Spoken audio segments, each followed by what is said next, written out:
Madam President, I rise on the occasion of the special sitting of the Nevis Island Assembly for the 40th anniversary of independence to make my brief presentation. Madam President, let me at the onset heartily congratulate and salute the Federation of St. Kitts and Nevis on this milestone 40th anniversary of independence. As we celebrate, we have much to be thankful for and much to be proud of. I must also commend all of us for the exceptional national pride that has been exhibited during our celebrations. We witnessed an outpouring of love for country like we have never seen in previous independence celebrations. What warmed my heart most was the overwhelming display of national pride in our school children, both at the primary and the secondary levels, Madam President.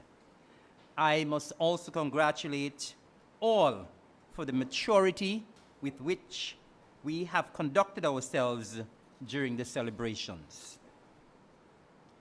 Madam President, as a nation, we have achieved so much over the past 40 years, and it may probably take 40 hours or maybe 40 days to recount our numerous accomplishments that all of us as citizens and residents of St. Kitts and Nevis should be happy to identify with. As an independent nation, we have made significant strides in every possible area. We have come a very long way in education, in our infrastructure, in our delivery of health care, in electricity generation, in water services, in agriculture, in housing, in culture, in the advancement of our tourism product, in our social safety net programs, in sports, in youth development, in information technology, in disaster management. Need I say more?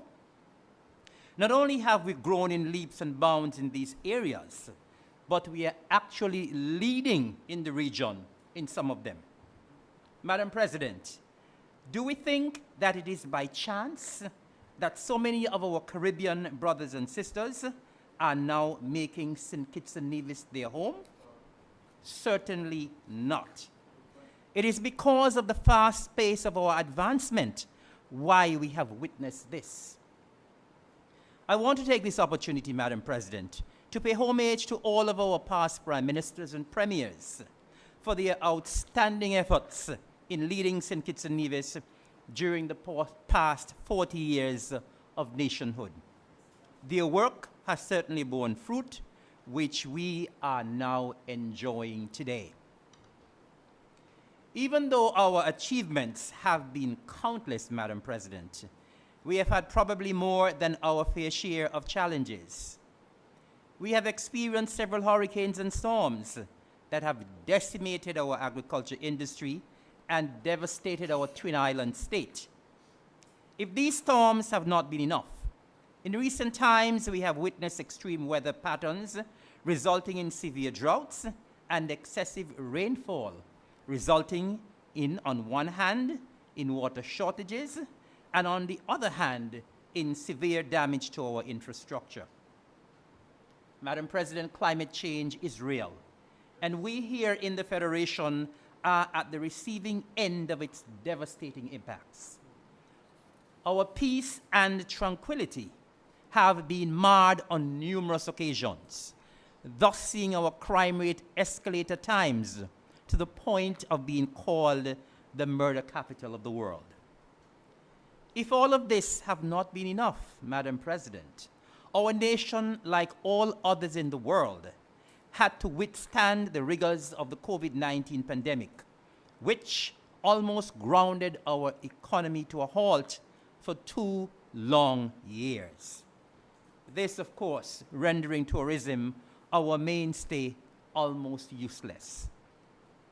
But alas, this land of beauty, the Federation of St. Kitts and Nevis, has bounced back on every occasion. And let me stress, not only bounced back, but has rebounded stronger on every occasion. This is a nation whose hallmark is resilience, hence our innate ability to always rise irrespective of the difficulties. It is important to note, however, that at all times, Madam President, we have done it together. We have weathered the storm together. We have overcome our challenges together. We have always rebuilt together. All of what we have accomplished as an independent nation, we have done it together. It is clear then, Madam President, that nation building is not the responsibility of the Governor General, nor that of the Deputy Governor General, nor does it belong to the Prime Minister, nor the Premier. It is a civic duty that belongs to all of us. So as we look towards the next 40 years, what should we do to ensure that St. Kitts and Nevis remains on the path of stability and sustained growth? I would want for a moment to say a few words to our youth, as you are our future leaders, and who would be at the helm of government as we progress to the next 40 years of independence. I'm encouraging all to respect our flag, respect our national anthem, and to stand at attention when you hear it being played. Display national pride in everything that you do. I'm encouraging you to stay focused and always be ready to seize any opportunities that are available to you, and be prepared to take up the mantle of leadership. Get involved in the affairs of our country, your country. Get out of your comfort zone and be an integral part of building our nation. Do not be afraid to get involved in politics and be a part of the conversations regarding our federation. You must have a say in the future of the nation, your future. Madam President, the advice to our young people is pertinent to all age groups, and therefore I call on all citizens and residents to get involved in whatever small way you possibly can. We need all hands on deck. I remind us all that our human capital still remains our most precious resource. On a personal note, Madam President, I commit to continue doing my part to ensure that St. Kitts and Nevis remains one of the most vibrant destinations in the region and in the world. As a minister in the Nevis Island administration, I recommit to building the portfolios that I hold responsibility for, which include agriculture, marine resources, cooperatives, housing, lands, culture, and natural resources. Of course, Madam President, it is an indisputable fact that here in Nevis, we have revolutionized agriculture and housing in particular, and we will certainly continue on that path. In building these sectors, Madam President, we will grow the economy, we will grow the island of Nevis, and we will certainly grow the Federation of St. Kitts and Nevis.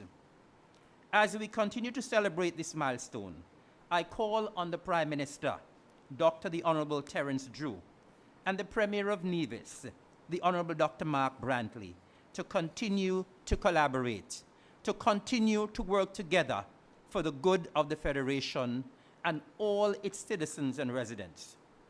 We are in this together, so let's never lose sight of that.